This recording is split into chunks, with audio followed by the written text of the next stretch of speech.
कण भौतिकी यानी पार्टिकल फिजिक्स एक ऐसा क्षेत्र है जो हमें ब्रह्मांड की सबसे बुनियादी संरचना को समझने में मदद करता है।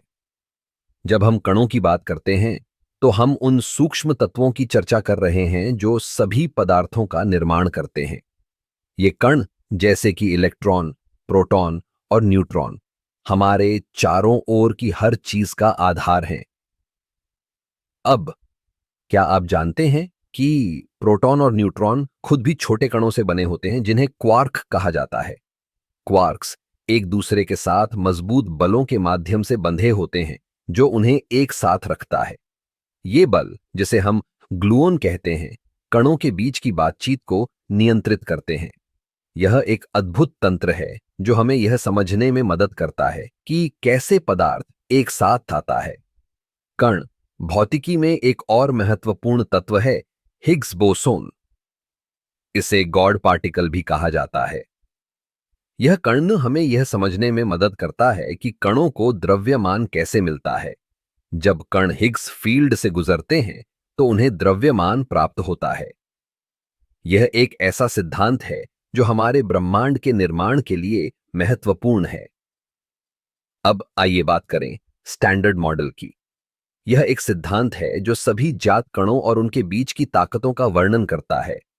स्टैंडर्ड मॉडल में कुल 17 कण होते हैं, जिनमें से 12 फर्मियंस हैं जैसे कि इलेक्ट्रॉन और क्वार्क, और 5 बोसन्स जैसे कि फोटॉन और हिग्स बोसोन। यह मॉडल हमें यह समझने में मदद करता है कि कैसे कण एक दूसरे के साथ बातचीत करते हैं और कैसे वे ब्रह्मांड के मूलभूत बलों का निर्माण करते हैं। कण भौतिकी का एक और रोमांचक पहलू है कण त्वरक। ये विशाल मशीनें जैसे कि सर्न का लार्ज हेड्रॉन कोलाइडर कणों को इतनी तेजी से टकराते हैं कि हम नई कणों की खोज कर सकते हैं।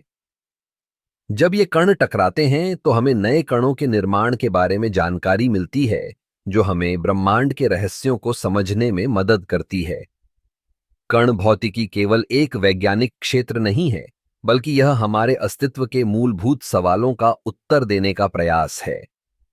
यह हमें यह सोचने पर मजबूर करता है कि हम कौन हैं, हम कहां से आए हैं और यह ब्रह्मांड कैसे काम करता है।